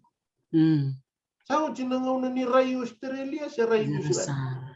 Yung talita ka na article ni Professor Tupeni Mamba. Dona nona pra tamoni artikala via vatongo Australian aid buccaneering style wakara rangai ngamai na wasilewungan ni ede kau mai sa viso mitagira tal chukum Australia ngamai kalai sara mai miniki weekend David watcher to pull out and we are back to square one. Kaya nakawambo to Dr. T that now we have more than enough professionals within Fiji to be able to sit together and make a way forward for our curriculum. Nabuno bagarera gitu sana ulu cikin ko na tambah kan buli. Sa tige bulan ko na pocket curriculum development. Zaka nga ndo na kelas, zaka nga na numeracy na kelas ko. If we have to revise curriculum, we can teman-teman buli na curriculum Dr. T. Curriculum cannot be a piecemeal operation. Curriculum has to be overhauled systematically as a whole. For that process to go through, our government needs to take the right steps. Those right steps, they don't have it right now. And they are just going left, right, and center. Dosiyo ira nga sinibuli. Wala niya so na textbook se volay. Rabosa so vira tale so ni tukunan ni dana nondra wakandeo ni vosa na media. Senga nambole ni vuli don tambole ke. Endon donu nga menda vitala nota kabata ke. Menda ndambe wakai kenda. Anda vitala no na lo tandola. Kesoe kata-kata kesoe indusi kina binakaw ya. Balatanda sama vital no menda virongo dikina. Tu na kaya kawita kawiran na nonda employers yara satu. Tu talaga na kawita ka na private sector. Itu na kaya kawita ka na lot. Narida man na tamban ni buli. Ni kuwa sasangan ni Rokovi na pura ni buli ni lot. Sa lewangan naman tentu, may birita ki ndomay, may principal na nandun ang koribul ni lot. Embutura ka so, bunayabu, ni baka bulawan, ni koribul ni lot. Kabimbi na birungovi? Ambimbi ni nonda consultment na birungovi, Dr. T. Oviti, tukina na bimatanggali, baka nanu bibi nakakede, baleta na bulis. Lenga waliti ko nga, ni raw siya nga ni raw ni ngole so bumay, o raw na bosa-bosa ti kumay daki. Na raw tariken na kedi, kan beauty ken da bata in nandun na forum, kan rongo di na nanda bi talano. We can have talano session. Open for any comment. Ya, di na sara bola-bola so na nanda profession ko na nambimbi ni talano. Dawa tigabu na may Hawaii. May bola-bola talaga na profession ko na nambom, bama. Bola-bola kina Dr. Tico sa may bakure, may vital no yang. Iyo, we hardly practice it at national level. Yan daw lauta tiko nelo nangono sa tiko kinebel bol. Ni kiraw daw salabata kinaturang prime minister. Daw vinakatatungan na ilulil matentu menduan na non talanoses. Na talanoses na Dr. T ang gendo tiko na tiko bango. Ilomango batikina nunggu vital no kina sovereignty si matentu. Ready kan dan itu ki anda sing sartungan ni bakay nga tagabina kana talno session ni PM. Sulia tu naturang prime minister na bibu ke kede nangona at his fingertips to anybody who asks for it. Ini ki mamizaka talno session na turang nililin matentu en donation core member, sen donation settlement member. Pandarong oda na kay may kiri na klay bakay balambale buri-buri nimbula. Enang ngasida ka man doon turang na may kira isa turang ang PM. Ang kiri doon ng permit ni taxi. Enda kilani buri-buri nimbula. Enda kay ngol ito may so talbe kenda nito ki may kiri to so na kaba kami jike mandanang gele. Via enrichi kenda imuri. Esa nga ikaw man doon na kami baka buri bulan ng ulo. Berau kina nombo. Serekali minondrong-drong. Kau nanomo ya uni kasabay nga takaraw na ilulun matintu. Ena non randa wisi ko bira non dalin pun mo men dola na talno sese. Azabar sing ndram siru mai kina na ilulun be ministry. Bakar na tambanan ni buli. Nga may la kain do na talno session forum. Men darida kina na kanibuli bit. Ni kuwa saya po suru-suru sar bagaliw. Araw niyo kaya Dr. T. Sarap marita kan nakaway bunga na kenandao bukan tagirto na economist Era wilika chiko na vika ya do chiko na loman tambadara dai. Sabo sakina bagan bimbi na nonda tau profesa na loman basalao biman prasad. Yo bambauta ni dondon men ndona ngona men liada na matentu. Ni singan raw ni sa vivindo tu ngailiu. Kanda tu imur na leno bonua. Ena vika ni muli de sa ken ngona men da tala no session kina. Da virungo di takabata. Dambudina kina na nabudini buli. Kina vika bina kan baletira na lubenda kina nonda kawa na vinga una murimai. Omomutra di bisara dokter ti. Iya. Vinaka baka libsara Master Tiko na nomu may biwas itu wike memniko na baka binibinak. Wombal sa ngol tu kami gobyerno baka rong tiko may. Wike mikan sara na siya matiko man na bisi burubura, bisi biti. Au kere Master Tiko ko matay. Si hotel cuma ke toltal na session bango me ndor na may tomana na vital nongo. Sarui rong binaka belauti ermaro na gas ni buler baka rong tiko minggo. Aba ramaro tal nga ni tumbu-tumbu. Bakatal nga kino ira na sando daka tuin na bitang banango. Wasibi na namo wasi chukmea na ulutangan ni fikay na data na bika kede ba mi biso taki na nondaray o ira na bilu taki o ira na tumbu-tumbu may bale na nonda garabi na ngone me kapo nga ni nanumi chuk nga na talibunaw ni singatambu ngule tabi chuk na rakan na ngone so nakabaya me tabiso taka nondaray me nakena po sabi ka baka kandabu me balance na bika kede data kavati ko isa Master Tiko na musik yang mamiti ko na barong tiko ni na kabi ni kuwa babi ni binakatal tsinga bi Dr. Lati ko sa sematik ngome ng Taku Resort may subsab na bali Dr. La na nomu vengarabi wasibe na University ni Deva kerto na nomu timi ando chuk ngor mi subsab me metini tunga ni daro bitala no Master Tiko tiko mbe kay sombe ko bi babi ni binakabira na lingi ni susu berto may vale bir na bio kan may nabakawaw era bakarong ting minikua bakatal nga kina nung korni basu may kadoma may kamea bakatal nga kina berto na bio kan may mulebu may bonong balabo sa sulchuk nga kina ngona Master Tiko nabaliw sara dokter ti au beto rangon bina ngo meu dabutan ngo ba bina sana ba bina to nga nang tutubo sa bada unrobe Tomanda vi rangola lai sabe ngono buturanga tribuna sanu benua. Ratu bina bale bo vi ngomi. Na bale bo nomnundau to ona to buli. Ndina nia vi ember bale lai ena ba do ta ena ndo to orni buli na chinobuna. Yo wa bina ni nusa marau te ina chilo. Toso ni buli sa da to ina au sa dabuta teni ina ba bina ale bina bonua au nganda batal ngami ba bina ai nangu lomani oro turanga tu em ilu era no masi bina bale usara ndau marro ya guli ina ndau amene ya ba ilis ni matentu era ndau ya ga Ilani senga tua ngau na me imami ndau zabu ta imami ba bina. Yanda ba bina wa marama bina ngo. Mai waru ta inandoi bata. Rauni imami mbau ba bina tu ni na non tabi or. Sa ba bina tu na matabu bale na to na bule. Bira ena lingani wau, bira ena lingani rong. Sa ba bina tal tu ngana lutu. Imrawa ba buli.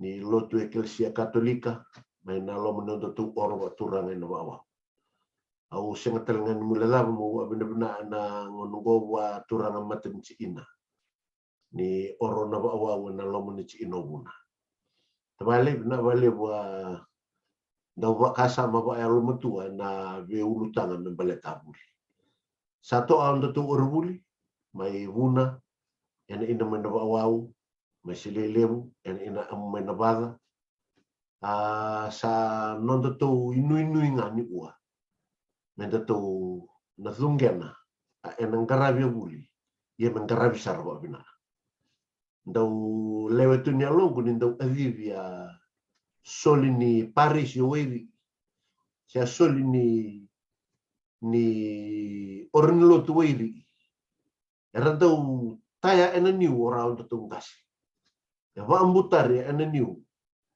me ralai soli mera tombaleani era solituna elo mamarau. Ya na onda uzunge na tua lutu eklesia ina onda tuenya. Iwa bina ni rautelnga. Ninda sabuli de so abiba asama bina ni ua. Menda reida, menda ba amaringeta ina wuli ina onda benua. Wuli ai reida nda wa jinji e na bia se burubura. Ina bia burubura liliu sa ilai ina wuli. Ibida a embasi ina e ngandre bimewa se ina bongin ua bi enda taudo.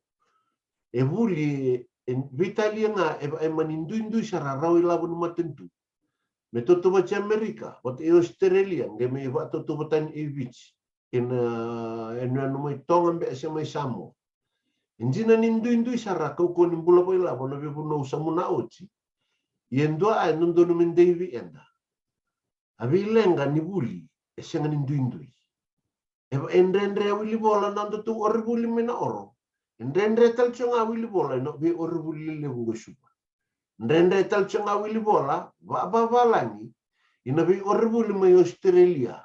Jina be angani ondra bosa. Jina ni ondra bosa ni sudu. E arua si atolu ni ondra bosa.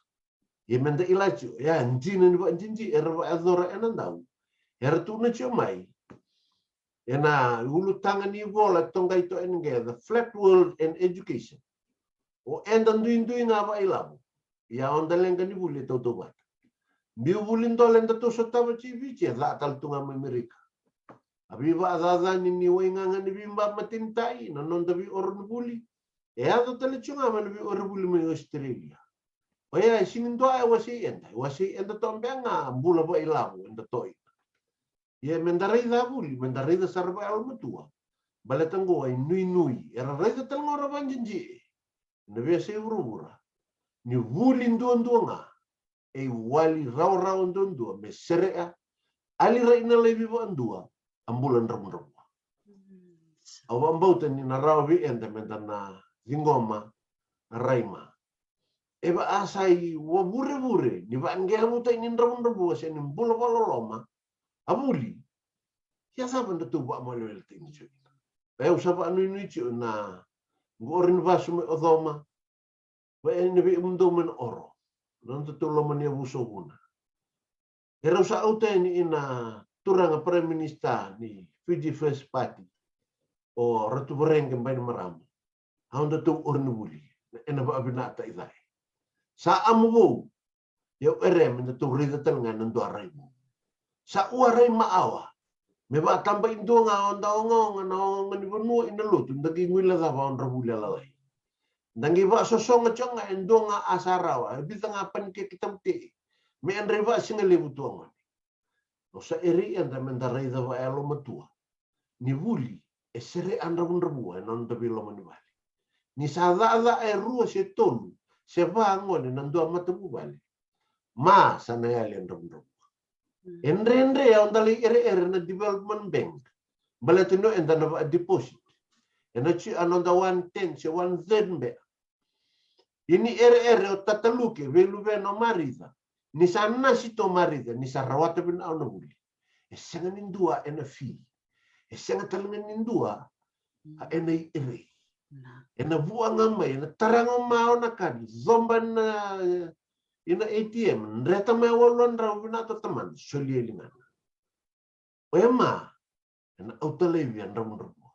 Oema bina ni buli. E senga nindangeli ere tali nambang. Betar satu ngangoni rabuli bina. Era za bina. Era bure ni yau, era bure telenga ni bazing. Na loma ni untuk tu mata bubali, toa matanggali, sena loma ni ina busa. Paya usaba abini bina ina naik abini ua. Abulan dan dua bata mendaba abini bina ini Dr. T.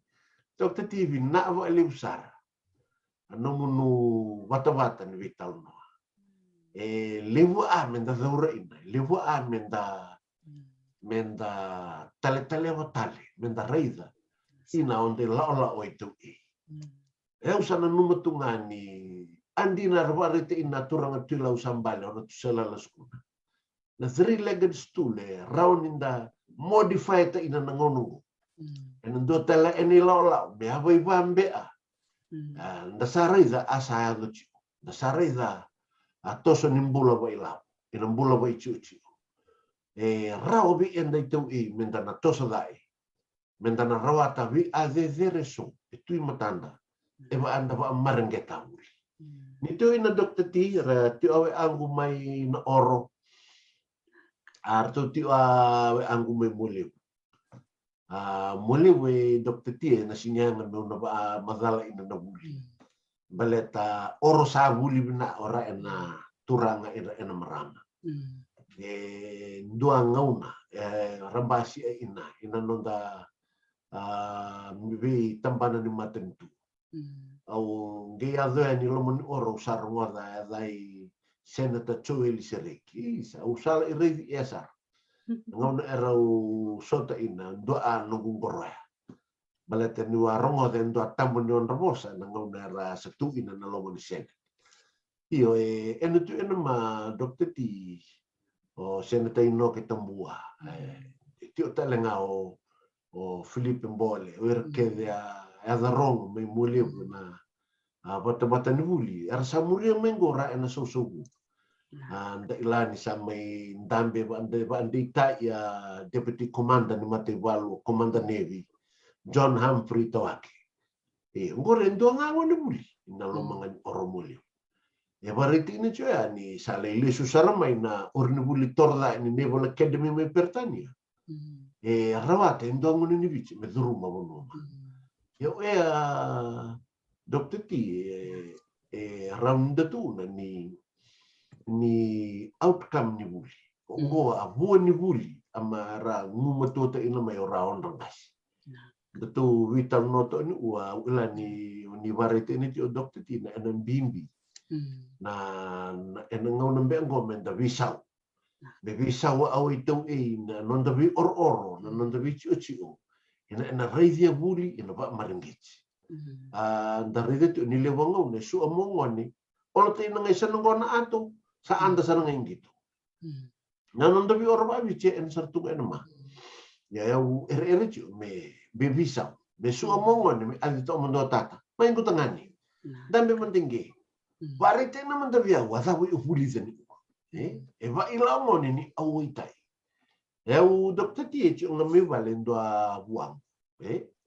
grandson abuang ko nangau na sa singa sala ini buli sa dua singa talita sa lesu mayo sa talano tu sa singa tabura yanda redito ninda awite inanon rabuli alu venta ni reado mai vale da mai buat terungira to lewa beba ongechi ndarani roma eu va bene ti na dokter ti na nomuni batobata rauni sulevi enda ndo tele zingugo ndarabi ni buli na nonda mai biwasi bimbi to ana nonda ndau biwasi au ndorongo to anonda mai bai tabia nonda lingani wau ra nonda lingani ko mi banuar ndau wosa to so le soni vivi na ai ndon mendo brisa eu indonga au sandau valata ina tunga ndo buna uta ina tunga ba ko ni bulinga eba asala vechinga buli sanandono atau do nonde lawa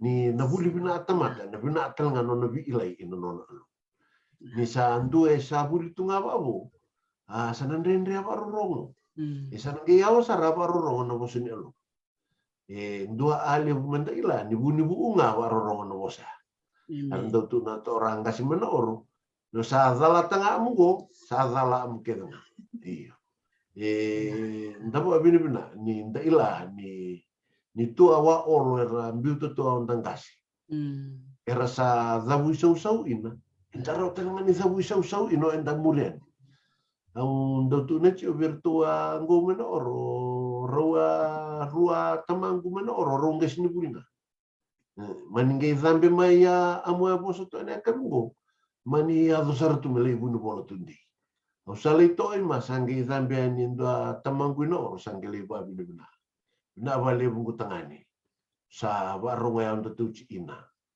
warunga ya ndo tu bunua iyo ndo imami ndo bino numite ina dokter ti ni wulinga na uci andala na bina ang karawan da marengeta endo abatu tali ina lomo ne onde cio merongo to amarama era turanga rei ndendre cio on rambulu ni ua endo ana bisiri ngabuli ni sabuli ngone ena bina amatu vale na utamelewa abna ina onde la ola o itu na vale besar dokter ti au ando te na tele nungu bina veve ia ina umunu bingaravi ina lomo ne wata ngoa sombe a vosa e taune kavini ua ton mata se rongo bimbi ina delamnu ina delan rabo rongo ci mai au sa ere alolo mana bi vosuci me vosuci avitala no ne kavini ua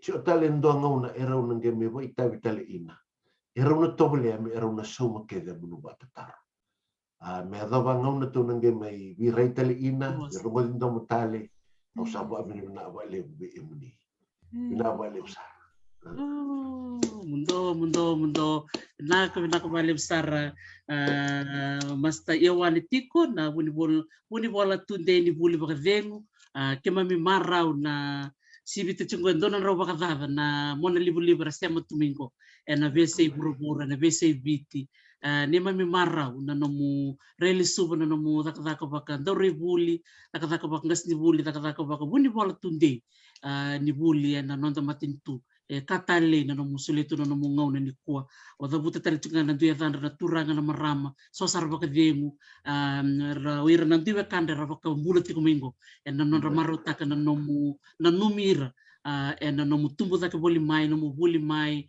nomu ngole laki buli ngas ni buli na bebo no kedo ni ngoleva sa totoko baka hoti me baka satu kuna tiko ya eliu ngoe matai segani keni oti al satu baka rongo me ona surich ke mitai sabi tar chinga bengo dokter tiko me na gaito na to mata vital no talenga me na duru talenga mo koi lo me na tali ni no mundro taka bata baka biotini na ulu taga ni buli ke na sasanga taki ni non ra buli na manta kawa eviti na kabale besar salolom sarte ni baka lebelo toka tonga vitar chiko na kabale mi wadin man na ka manda sa na baka lebi kem ni na sema tiko mai to toko baka wote na vitala nongo sema sarti ko na siti ni suka melo toka to ni taka ni tali taka na vitala no ni kua e masta iawani tiko na University of Fiji ke so baka bikem no ni bitar bikoy ni bitar bikoy na University of Fiji daka tiko kina na turangongo ke so baka na taro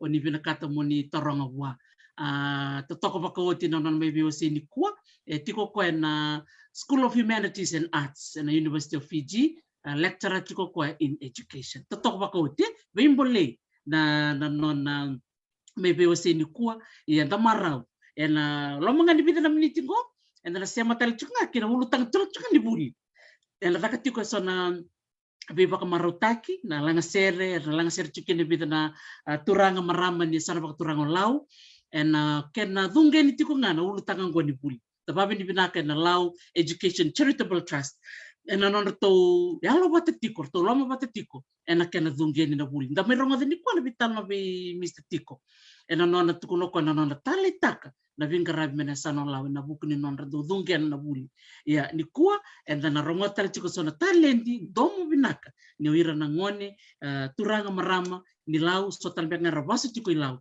na non na mai biba ko maro tek tiko na bugi ni kuwa na ustu tiko ni buli ni kisa matali mai o sababi ni binaka ni bikemni malo baka lebsara ni baka dem